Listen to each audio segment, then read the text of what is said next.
Hi everybody, it's Christina from Card Making Magic. A few weeks ago I showed you how to make the pop-up box using some dies from Spellbinders. But today we're going to make the box without using any dies, and we're going to get a similar effect with our pop-up box. So the first thing you need to do is create yourself a template so that you have this and you can refer back to it whenever you want to make the box. So this is just an A4 piece of card, and the first thing you need to do with it is reduce it down to 14 centimeters. So you're going to cut all this part off the card. So once you've divided these two and you have this main piece, you're now going to measure your template at 6 centimeters and at 12 centimeters, 18 centimeters and 24.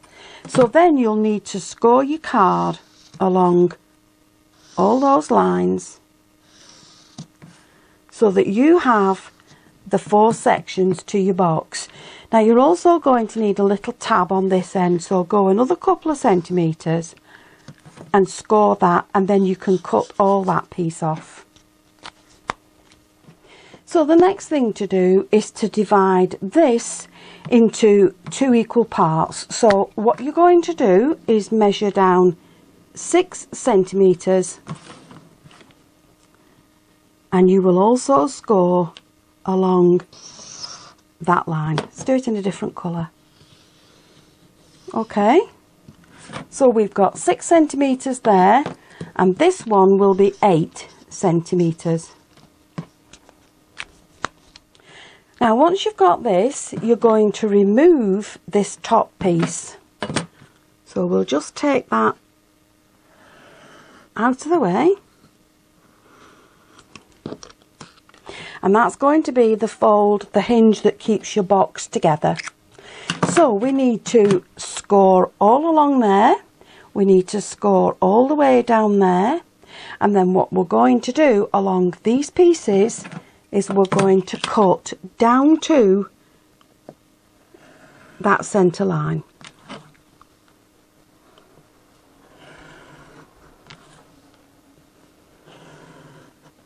So that's your template for the next time that you want to make the box. So you just keep that safe.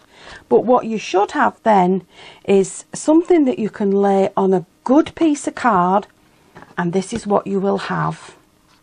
You'll have your 6 centimeter panels, you'll have your little tab that fastens your box together.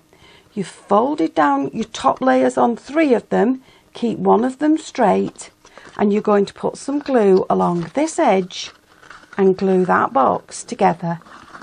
And that's the start of your pop-up box. Now if you look at the box, these 2 are going to be your side panels. So you can either glue these pieces to one of the side panels before you fasten the box. And these are the bits that you're going to add all your flowers to. But I prefer to do mine this way. So I would glue the box. This is 6 centimeters across here. So what I've done is I've cut them at 9 centimeters. I've scored 1.5 centimeters in on each side. It doesn't matter if you bend these both the same way or opposites, but they're going to sit inside that box there for you to add all your little pieces to it. Now I like to add 3 in mine, so they need to be evenly spaced in the box for you to work with. Now when you're gluing this tab together, make sure that the bottom part is level, because that's where your box is going to stand, and your panels in the middle need to be fixed in place, and that's the start of the box. So what I've done now is I've created some little panels that will sit on the flaps that come down. So there's 3 for the 3 flaps that come down, and then for the back I've created a long panel that will sit inside, and I've created another one that's going to sit on the back. So I'm just going to glue all those in place.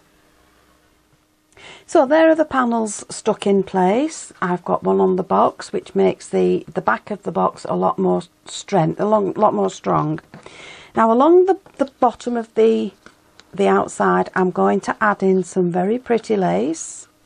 This is going to sit all the way around the bottom of the box. So there's the lace along the bottom of the box, and I've used a hot glue gun to put that in place. Now, to hide some of these workings, you're going to need some leaves. And if you don't have a die cut that will produce leaves for you, then you can always produce your own.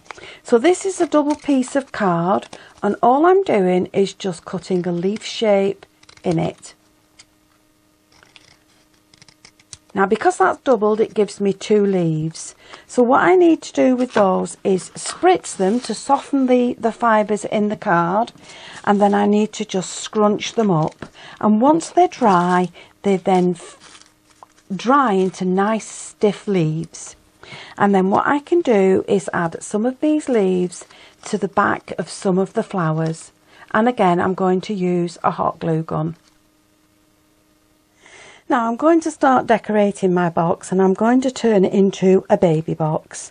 So what I'm adding in are some decorations suitable for a baby, and this is a baby's bib, and this is from Mayflower. And the flowers and the white leaves are from Wild Orchid Crafts, and the green leaves I've made myself. So if you start at the back of the box and work your way forward, you can decorate this then to suit your recipient. So I'm going to put the baby's bib on the back panel, and I'm going to start adding in the flowers. And they've got nice long stems, so if you loop the stems, it'll give you somewhere for the glue to sit. And again, I'm using a hot glue gun.